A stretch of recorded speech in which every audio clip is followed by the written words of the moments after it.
Dear students, I am Dr. Sneha Sharma from SPNK's Government PG College Dausa. मैं आज आपको विद्युत चुम्बकीय स्पेक्ट्रम अवशोषण स्पेक्ट्रा के बारे में पढ़ाऊंगी। इसमें हम शिफ्ट्स को डिस्कस कर रहे थे। पिछले टर्न पे हमने दो प्रकार की शिफ्ट पढ़ी थी। आज हम पढ़ेंगे हाइपरक्रोमिक शिफ्ट और हाइपोक्रोमिक शिफ्ट। हाइपरक्रोमिक, हाइपर का मतलब तो होता है ज़्यादा या वृद्धि होना। तो यदि प्रतिस्थापन के कारण अवशोषण बैंड की तीव्रता में वृद्धि हो, कहने का तात्पर्य है यदि सब्स्टिट्यूशन के कारण अवशोषण बैंड की तीव्रता में वृद्धि होती है तो इसे अतिवर्णक शिफ्ट कहा जाता है या हाइपरक्रोमिक शिफ्ट कहा जाता है। अवशोषण बैंड की तीव्रता में वृद्धि मोलर विलोपन गुणांक, मोलर एक्सटिंक्शन कोएफिशिएंट के मान में वृद्धि के कारण होती है। यह आपको एग्जाम्पल से क्लियर होगा। बेंजीन, इसमें लैम्डा मैक्स 7400 पर है, जबकि styrene C6H5CH double bond CH2 में लैम्डा मैक्स 14000 पर होती है। नेक्स्ट हम पढ़ते हैं हाइपरक्रोमिक शिफ्ट।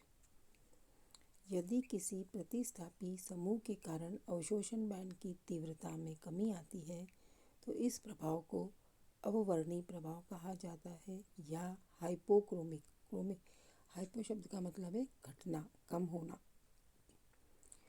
इस प्रभाव में एप्सिलॉन मैक्स के मान में कमी आती है। उदाहरण के लिए बेंजीन एवं क्लोरोबेंजीन में बी बैंड के लिए एप्सिलॉन मैक्स का मान 2004 तथा 190 है। अतः यहाँ पे हम देख रहे हैं कि क्लोरीन ग्रुप के प्रतिस्थापन के कारण हाइपोक्रोमिक शिफ्ट या अवर्णी प्रभाव उत्पन्न होता है। इसी प्रकार से हम एग्जाम्पल ले सकते हैं बाइफिनाइल तथा 2-मिथाइल बाइफिनाइल। बाइफिनाइल ये इस लैम्डा मैक्स इसमें हमको 19,000 पर दिखाई देता है, जबकि 2-मिथाइल बाइफिनाइल में 10,250 पर प्रदर्शित होता है। तो यहाँ पे हम देखते हैं कि मिथाइल ग्रुप के प्रतिस्थापन के कारण यह डिक्रीज उत्पन्न होता है या शिफ्ट जो भी होती है ये उत्पन्न होती है। तो इस प्रकार से हमने सारी शिफ्ट्स पढ़ ली हैं और ये आपको शॉर्ट नोट में एग्जामिनेशन में पूछी जा सकती है कि टर्म्स के रूप में डेफिनेशन के रूप में पूछी जा सकती है। अब हम पढ़ते हैं संक्रमण पर विलायक का प्रभाव। संक्रमण पर विलायक के प्रभाव को समझने के लिए आपको दो डायग्राम्स आपके सामने दिए गए हैं। इसको बहुत ध्यान से आपको देखना पड़ेगा। हम जानते हैं कि सबसे पहले हम बात करेंगे पाई स्टार संक्रमण की। यहाँ पे हमको पढ़ना है कि यदि हम सॉल्वेंट बदल दें या विलायक बदल दें तो किस प्रकार से संक्रमण, क्योंकि में जो भी संक्रमण हो रहा है, जैसे सिग्मा स्टार का हो रहा है या पाई स्टार का हो रहा है या इनटू सिग्मा का हो रहा है, एंटी बॉन्डिंग लेवल का हो रहा है या इनटू पाई एंटी बॉन्डिंग का हो रहा है, ये सारे विलायक के चेंज होने से किस प्रकार से प्रभावित होते हैं। पाई स्टार संक्रमण को सबसे पहले डिस्कस करते हैं। पाई स्टार संक्रमण में प्रायः उत्तेजित अवस्था यानी पाई एंटी बॉन्डिंग लेवल अपनी मूल अवस्था पाई की तुलना में अधिक ध्रुवीय होता है।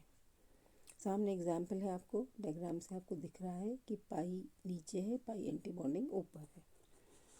अब हम जब ध्रुवीय विलायक यानी हाइड्रोजन बंधित विलायक को यूज़ कर रहे हैं, सामने आपकी डायग्राम में दिया हुआ है नॉन पोलर सॉल्वेंट और 178 नैनोमीटर से मार्क्ड है, जिसको हम कह सकते हैं अध्रुवीय विलायक।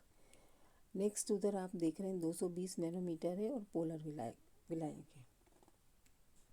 जब हम सॉल्वेंट चेंज करते हैं यानी ध्रुवीय विलायक करते हैं तो उत्तेजित अवस्था को अपेक्षाकृत अधिक स्थायित्व प्रदान करते हैं, अर्थात जो पाई एंटी बॉन्डिंग लेवल है ये डिक्रीज हुआ, ये घटा और घट के बहुत नीचे आ गया।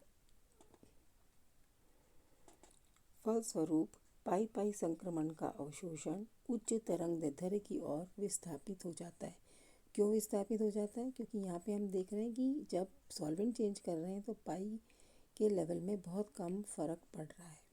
अब अगर एनर्जी गैप को हम देखें, वाई एक्सिस पे जो एनर्जी मार्क हो रही है आपके सामने, इसमें पाई टू पाई स्टार को अगर हम देखते हैं डिफरेंस जब 178 नैनोमीटर है तो काफ़ी ज़्यादा है, और पाई टू पाई एंटी बॉन्डिंग में जब 220 नैनोमीटर पोलर सॉल्वेंट मार्क करा हुआ है तो बहुत कम है।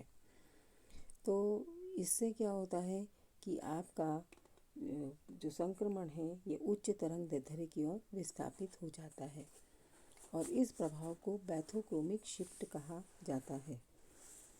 उदाहरण के लिए एसिटामाइड का अध्रुवीय विलायक जैसे हेक्सेन, इसमें अवशोषण 178 नैनोमीटर पर है, जबकि ध्रुवीय विलायक में 220 नैनोमीटर पर होता है।